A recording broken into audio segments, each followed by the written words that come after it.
1947 সালের 15ই জুন নয়াদিল্লিতে কংগ্রেসের অধিবেশনে দেশভাগের অনুমোদন দেওয়া হয়। ব্রিটিশ ভারতের বিভাজনের জন্য অনুমোদিত পরিকল্পনাটিতে মাউন্টব্যাটেন পরিকল্পনা বলা হতো।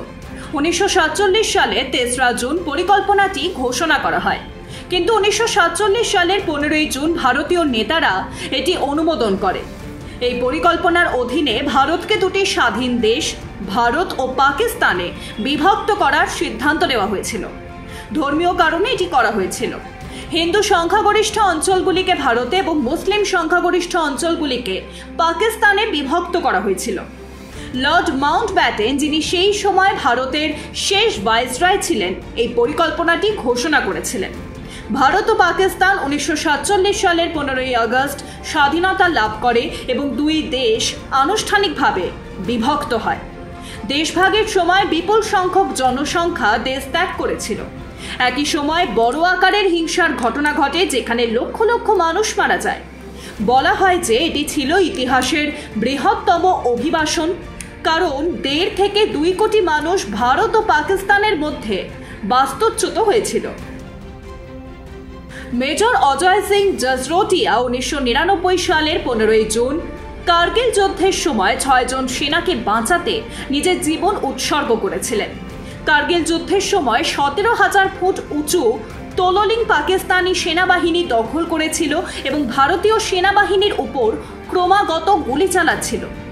মেজর অজয়কে তোললিং রিজার্ভ পয়েন্ট 5140 ফিরিয়ে নেওয়ার দায়িত্ব দেওয়া হয়েছিল, কিন্তু পাকিস্তান তাদের লক্ষ্য করে গুলি চালাতে শুরু করে।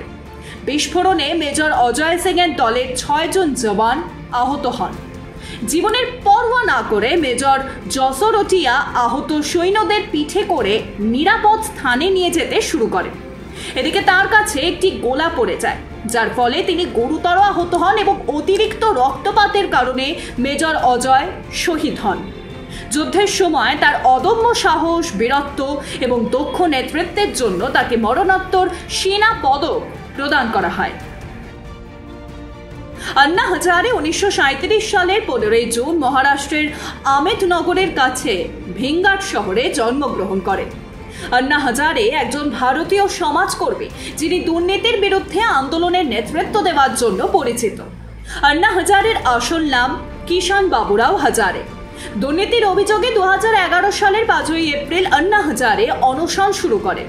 তার আমরণ অনশনকে সারা দেশের দল ও নেতারা সমর্থনও করেছিলেন। তিনি লোকপাল বিলের খসড়া প্রণয়নের জন্য একটি কমিটি গঠনের দাবি জানান।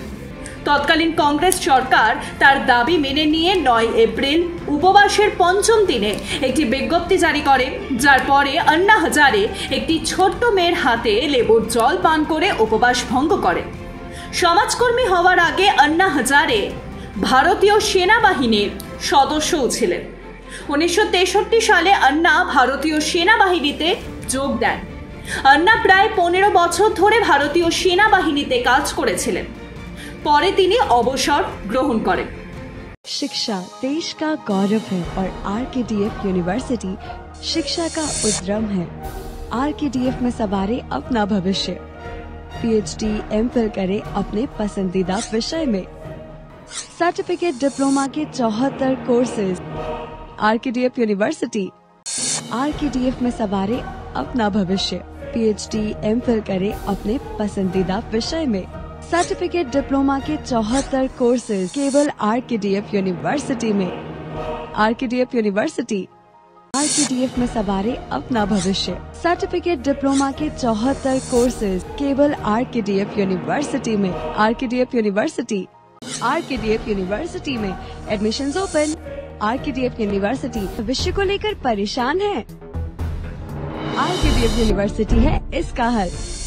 पीएचडी, एमफिल किसी भी विषय में, डिप्लोमा के अनेक अवसर है आरकेडीएफ यूनिवर्सिटी में। Admissions open. RKDF university. Education glorifies nation. Taraknath Das 1884 সালের 15ই জুন পশ্চিমবঙ্গের 24 পরগনা জেলায় জন্মগ্রহণ করেন। তারকনাথ ছিলেন ভারতের অন্যতম বিখ্যাত বিপ্লবী। অরবিন্দ ঘোষ, সুরেন্দ্রনাথ ব্যানার্জি এবং চিত্তরঞ্জন দাস তার ঘনিষ্ঠ বন্ধু ছিলেন। বিপ্লবী কার্যকলাপের কারণে তারকনাথ দাস পড়াশোনা মাঝপথেই ছেড়ে দিয়েছিলেন। পরে তিনি পড়াশোনা শেষ করে পিএইচডি ডিগ্রি অর্জন করেন এবং কলম্বিয়া বিশ্ববিদ্যালয়ের রাষ্ট্রবিজ্ঞানের অধ্যাপক হন। কিন্তু এরই মধ্যেই বিপ্লবী যতীন্দ্রনাথ মুখার্জির পরামর্শে তিনি অনুশীলন সমিতির সক্রিয় সদস্য হয়ে ওঠেন। অনুশীলন সমিতি পশ্চিমবঙ্গ থেকে পরিচালিত একটি গোপন সমিতি ছিল। এই সংগঠনটি ভারতের স্বাধীনতা সংগ্রামের সময় গোপনে ব্রিটিশদের বিরুদ্ধে বিপ্লবী সহিংসতার প্রচার করেছিল। বিপ্লবী কার্যকলাপে জড়িত থাকার জন্য তারকনাথ দাসের বিচার হয়েছিল আমেরিকায়, যেখানে তাকে 2 বছরের কারাদণ্ড দেওয়া হয়। কারাগার থেকে মুক্তি পাওয়ার পর তারকনাথ এমন প্রতিষ্ঠান স্থাপন করে যা শিক্ষার্থীদের ভারতের বাইরে যেতে সহায়তা করে। 1952 সালে তিনি ভারতে আসেন এবং কলকাতার বিবেকানন্দ সোসাইটি প্রতিষ্ঠা করেন। 1958 সালের 22 ডিসেম্বর মার্কিন যুক্তরাষ্ট্রে তার মৃত্যু হয়। 1896 সালের 15 জুন জাপানে একটি ভূমিকম্প এবং তারপরই একটি সুনামি আঘাত হানে, যার ফলে 26,000 মানুষ নিহত হয়। জাপানের উত্তর পূর্ব উপকূলের হনসুর সানরুকি উপকূলে 8.5 মাত্রার ভূমিকম্প আঘাত হেনেছিল। ভূমিকম্পে 35 মিনিট পর সুনামি আঘাত হানে। এর ঢেউ অত্যন্ত বিপজ্জনক ছিল এবং প্রথম ঢেউয়ের 5 মিনিট পর দ্বিতীয় বিশাল ঢেউও উপকূলে আঘাত হানে। কম্পন অনুভূত হওয়ার পর 125 ফুট উঁচু ঢেউ উপকূলে আছড়ে পড়ে। তথ্য অনুযায়ী এই সুনামিতে 26,000 মানুষ নিহত হয় এবং প্রায় 9,000 বাড়িঘর ধ্বংস হয়। Union of European football association 1954 সালের 15 জুন গঠিত হয়। ইউএফা ইউরোপের জাতীয় ফুটবল অ্যাসোসিয়েশন নিয়ে গঠিত। 55টি জাতীয় ফুটবল সংস্থাও রয়েছে। ইউএফা বেশ কয়েকটি জাতীয় এবং ক্লাব প্রতিযোগিতার আয়োজন করে, যেমন ইউএফা ইউরোপীয় championship, UEFA Nations league, UEFA champions league, UEFA Europa league, UEFA Europa conference league এবং ইউএফা সুপার কাপ। ইউএফার সদর দফতর সুইজারল্যান্ডে অবস্থিত। ইউএফার অন্যতম প্রধান উদ্দেশ্য হল ইউরোপীয় ফুটবল সম্পর্কিত সমস্ত বিষয়ে মনোযোগ দেওয়া।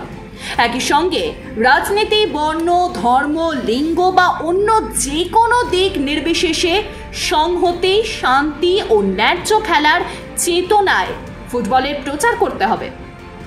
আলেকজান্ডার সেফেরিন হলেন ইউএফার বর্তমান সভাপতি।